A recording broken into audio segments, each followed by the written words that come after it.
बाबा ने ले ली। लेकिन उनके दोस्त ने कहा मैं भी दूं क्या बाबा आपको दक्षिणा, चूंकि सोच के तो गए थे ना कि नहीं दूंगा।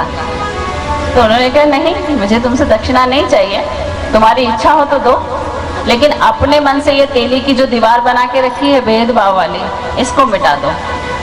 क्योंकि सारे भगवान एक हैं, सारी आत्माएं पवित्र हैं। हम ये सोचें ये राम है, ये कृष्ण है, ये यीशु है, ये अल्लाह है, क्योंकि सारी आत्माएं एक ही जगह से आई हैं, परमात्मा से। हमें शरीर अलग अलग मिले हुए हैं, लेकिन आत्मा सबकी एक है। और हम सिर्फ इस भाव से भेदभाव करें कि ये हिंदू है, ये मुसलमान है, ये राम है, ये कृष्ण है, ये यीशु है, ऐसा नहीं होना चाहिए। ये बाबा का उपदेश था कि उन्होंने क्या कहा कि मैं बाबा को प्रणाम नहीं करूंगा। हम किसी भी गुरु स्थान से निकलते हैं, गुजरते हैं, रास्ते में मस्जिद पड़े, गुरुद्वारा पड़े, कुछ भी, कोई भी मंदिर पड़े, तो हमें श्रद्धा से अपना सर झुकाना चाहिए, क्योंकि हम उस परमात्मा को प्रणाम करते हैं उस आत्मा के रूप में जो विराजी हुई है। सारी आत्माएं तो एक जैसी हैं, कर्मों के अनुसार हमें शरीर अलग अलग मिले हुए हैं, क्योंकि कर्मों का फल तो एक जन्म नहीं, बहुत सारे जन्मों में हमें भुगतना पड़ता है। महाभारत की एक कथा है ना, भीष्म पितामह थे, इच्छा मृत्यु का वरदान था। पूरी महाभारत की लड़ाई हुई, चूंकि इच्छा मृत्यु का वरदान था तो तीरों की शैया पे लेटे हुए हैं और मृत्यु नहीं आ रही है, जबकि इच्छा मृत्यु का वरदान था। पड़े रहे, आखिर में कृष्ण भगवान से पूछते हैं कि हे गोविंद, मुझे ये बताइए, मैं यहाँ तीरों की शैया पे पड़ा हूँ और मैंने देखा है कि मैंने पिछले 7-8 जन्मों में ऐसा कोई पाप नहीं किया कि मृत्यु मुझे नहीं मिल रही है, तो गोविंद मुझे बताइए कि क्या है। तब कृष्ण भगवान ने उनसे कहा कि देखो पिछले 70वें जन्म का पाप, क्या पाप था। उस जन्म में वो राजा थे, तांगे पे जा रहे थे और रास्ते में उन्हें एक सर्प दिखा। अब जैसे ही सर्प दिखा, उन्होंने अपना तांगा रोका, बग्घी रोकी। अब वो मारना नहीं चाहते थे सर्प को, तो उन्होंने क्या करा, उस सर्प को ऐसे उठाया और उठा के तारों वाली झाड़ियों में फेंक दिया। अब जब वो तारों वाली झाड़ी में पड़ा, वो सर्प वो झाड़ियों से निकल भी नहीं पा रहा है और वो वहीं पे पड़ा हुआ जब तक कि उसकी मृत्यु नहीं हो गई है। और जितने समय तक, 6 महीने तक, जितने समय तक वो सर्प वहां कांटों में पड़ा रहा, तब तक भीष्म की मृत्यु नहीं हुई। वो भी उसी तरह कांटों की शैया पे पड़े रहे जब तक उस सर्प ने अपना मृत्यु का समय नहीं प्राप्त कर लिया। ये कौन सा जन्म का पाप था? 70वें जन्म का पाप। मतलब हमें कितने जन्मों का पाप भोगना पड़ता है, कितने कर्मों का इस जन्म में। तो ये बात जब कृष्ण जी ने भीष्म को बताई, तब उन्हें अपना वो पाप याद आया। इस तरह से उनकी मृत्यु हुई। कहने का आशय यह है कि हम जो जो कर्म यहाँ करते हैं, और कर्म हमारे सिर्फ ये नहीं कि हम हाथ से जो कर्म करते हैं वही हमारे कर्म होते हैं, मन से और वचन से भी कर्म किए जाते हैं। धरती सभी जगह समान है, लेकिन किसान जो बीज डालता है वैसा फल उसको मिलता है। वैसे ही हम इस संसार में आए हैं, जैसे हम कर्म करेंगे वैसे ही हमें फल मिलेगा। कोई स्वर्ग नरक अलग से नहीं बन के आएगा, कर्मों का लेखा जोखा है। लेकिन कई बार कर्म हम हाथ से करते हैं, लेकिन मन के किए हुए कर्म भी हमें फल देते हैं, क्योंकि मन से हम बीज बोते हैं। किसी के बारे में हमने बुरा सोचा, उसका भी हमें कर्म बन गया हमारा। अच्छा सोचा, अच्छा फल मिल गया। तो मन और वचन कर्म से, तीनों से ही हमें सोचना पड़ता है। और बाबा किसी के मन की वाणी को भी सुन लेते थे।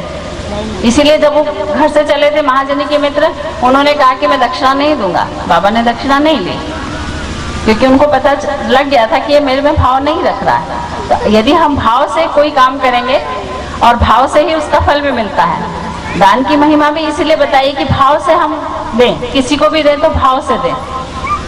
तो बाबा बहुत आडंबर में तो नहीं रहते थे, लेकिन बाबा को पूरी सृष्टि में पता था कि कब कौन मेरे बारे में क्या सोच रहा है, क्या विचार कर रहा है। और दक्षिणा में बाबा ने कोई शुरू से दक्षिणा लेने स्वीकार नहीं की थी, लेकिन जब वो रहने लगे और लोग बहुत आने लगे, भक्त जब आते ना तो सहर्षी उनके मन से, भाव से वो देना शुरू करते हैं। और बाबा जब दक्षिणा लेते थे, जो भी देते थे, तो किसी न किसी को दे दिया करते थे। कोई गरीब है उसको दे दिया, किसी के यहाँ कोई काम नहीं हो रहा है उसको दे दिया। बाबा अपने पास कुछ नहीं रखते थे। आज भी बाबा को इतना चढ़ावा चढ़ रहा है तो क्या बाबा इससे खुश हैं?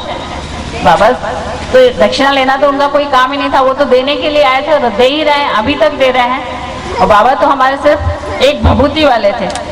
बाबा ने कभी ऐसा भोग नहीं मांगा है कि आप हमें असली घी के लड्डू चढ़ाओ या ऐसा कुछ करो। बाबा ने सिर्फ अपने एक धुनी जलाई हुई थी और ऊदी ही वो सबको देते थे। बैठते थे, एक टाट का टुकड़ा था जिसपे वो बैठते थे, एक गेहूं पीसने की चक्की रखी हुई थी जो आज भी रखी हुई है, मस्जिद देखते हैं हम द्वारका माई में रखी हुई है। तो मेरे बाबा जो थे वो भभूति वाले थे, लेकिन उनको किस्मत बदलते देर भी नहीं लगती थी। 1 सेकंड नहीं लगता है बाबा को किस्मत बदलते। आपने सिर्फ कहा और 24 घंटे में चमत्कार हो जाता है। अभी जो आशा ठाकुर आई थी, 24 घंटे नहीं लगे उनकी किस्मत को बदलने में, और शायद बाबा की स्पेशल कृपा ही हुई है कि वो यहाँ पे आई हैं। और सपने में मुझे बाबा ने उनकी कृपा के लिए बोला तो मैं बहुत अभिभूत हो गई कि उसने सोचा कि ऐसा क्यों हो रहा है और बाबा ने उसको यहाँ बुला लिया और मुझे आदेश दिया कि वो बाबा की इस पर कृपा हुई है। तो बाबा कैसे थे? बहुत साधारण, और किस्मत बदलते देर नहीं लगती है, कटोरा बदलते किसी को देर नहीं लगती है। कोई भी भीख मांगने वाला है तो हम ये ना समझे कि हम दानी हैं, हम दे सकते हैं और हम ही उसका कल्याण करने वाले हैं, ऐसा नहीं है। हम अपने आप को ये खुशनसीब समझें कि बाबा ने हमें इस योग्य ईश्वर ने बनाया कि हम किसी को दे सकते हैं, इतना ही निमित्त बनाया है, इसके लिए हम खुश हों। क्योंकि उसने अपने कुछ कर्म किए कि आज वो भिक्षा मांग रहा है और हमने कुछ अच्छे कर्म किए कि हम उसको देने योग्य बने।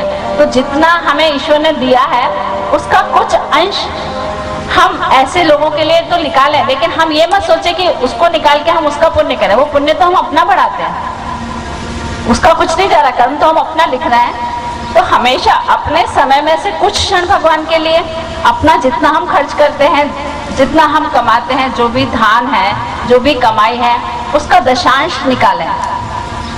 और निकालने का मतलब ये भी नहीं होता है कि आप किसी संस्था को दान देने जा रहे हैं, कहीं जा रहे हैं और अपने बच्चों में हम संस्कार डालें। इसके लिए बहुत साधारण सा, बाबा इसीलिए बहुत साधारण सी बातें करते हैं कि इसको सबको करना बहुत आसान है। अपने घर में बच्चों को हम संस्कार दें। एक मुट्ठी, एक डब्बा रख लें, एक मुट्ठी चावल बच्चों से रोज उसमें डलवा दिया करें और गुरुवार के दिन उसी का पुलाव बना के और उस बच्चे के हाथ से हम किसी भूखे को करवाएं भोजन, भले वो गाय हो, कुत्ता हो, चिड़िया हो, कौवा हो, पक्षी हो, किसी को भी। तो ये संस्कार जब बच्चों से डालना शुरू करेंगे तो वही संस्कार बड़ों में भी आएंगे। तो अपने कमाई का दशांश हिस्सा किसी भी रूप में हम किसी को दान दें। बाबा भभूति वाले हैं, टाट का टुकड़ा उनका बिछोना है, बाबा को कोई आडंबर नहीं है, बाबा बहुत जल्दी प्रसन्न होते हैं। तो आइए बाबा के गुणगान करते हुए बाबा का भजन सुने। साईनाथ भभूति वाला, दिन दुखियों का है रखवाला।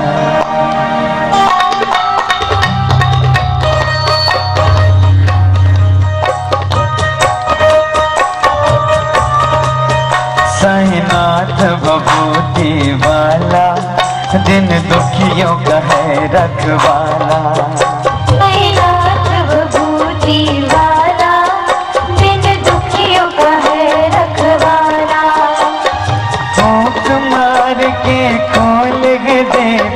बंद किस्मत का ताला रे, साईनाथ भभूति वाला, दिन दुखियों का है रखवाला।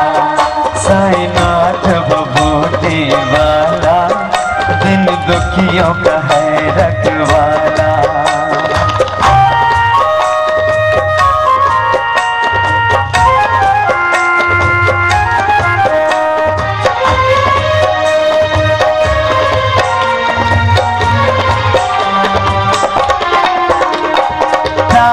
का टुकड़ा उसका बिछोना, ईंट उसका सिरहाना है, ईंट उसका सिरहाना है।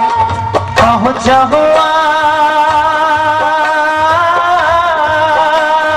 पहुँचा हुआ दरवेश है वो तो जग दीवाना है, शब्द उसका दीवाना है। वेद पुराण को पढ़ के आया संत वो बोला बाला रे, साईनाथ विभूति वाला, दिन दुखियों का है रखवाला। हो साईनाथ विभूति वाला, दिन दुखियों का है रखवाला। सभी की तालियां साथ चलें। बोलिए साईनाथ महाराज की।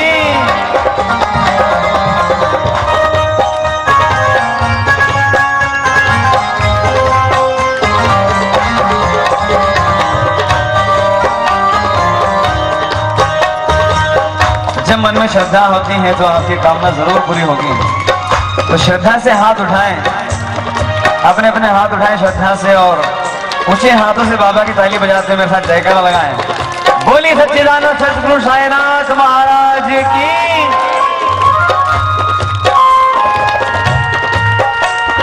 कामना पूरी होती उस दर श्रद्धा वाले लोगों की, कामना पूरी होती उस दर श्रद्धा वाले लोगों की, श्रद्धा वाले लोगों की। उसके दूते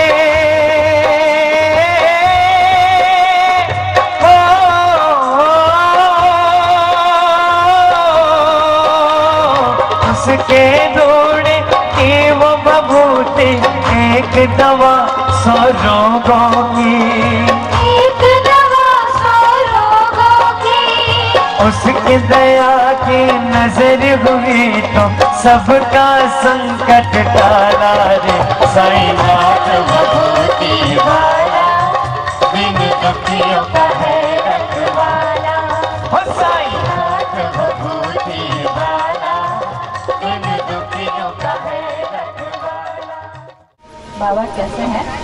विभूति वाले हैं और किस्मत बदलते देर बिल्कुल नहीं करते हैं। भाव से जो उनको पूजता है, जो बुलाता है, बाबा किसी न किसी रूप में उपस्थित हो जाते हैं। ऐसी ही एक घटना है। महिलाएं बहुत सारे व्रत करती हैं, ज्यादातर महिलाएं करती हैं, वैसे तो पुरुष भी करते हैं। व्रत करती हैं, फिर उनके पूरे हो जाते हैं, फिर वो उद्यापन करती हैं। और जब उद्यापन करती हैं अपने पति को भी बताती हैं कि आज मेरा ये उद्यापन है, और फिर श्रद्धा से बोलती भी हैं कि मुझे इसको निमंत्रित करना है, मुझे उसको बुलाना है। तो उस समय की घटना है, ऐसे एक भक्त थी और उन्होंने उद्यापन रखा और चाहा कि बाबा को भी वो निमंत्रित करें। अपने पति को बोला कि मैं उद्यापन कर रही हूँ और मैं चाहती हूँ कि बाबा मेरे यहाँ आए। लेकिन ऐसा होता है ना, सभी महिलाओं की बात बहुत सहर्ष से उनके पति स्वीकार कर लें तो किस्मत है। उन्होंने कहा, अरे तुम्हारे यहाँ बाबा आएंगे, रूखा सूखा भोजन करने आएंगे? कहाँ, वहाँ इतनी दूर रहते हैं और बाबा तो रहाता और नीम गांव से बाहर कहीं जाते नहीं, यहाँ डहाणू आएंगे और उद्यापन में आएंगे। फिर भी उन्होंने सोचा कि नहीं, निमंत्रित, उन्होंने तो इतना कहा और निमंत्रित तो हो ही गए ना बाबा। फिर भी उन्होंने पत्र लिख दिया, ये पत्र वहां तक बाबा तक पहुंचा देना कि इतनी तारीख को उद्यापन है और बाबा को आना है। बाबा तक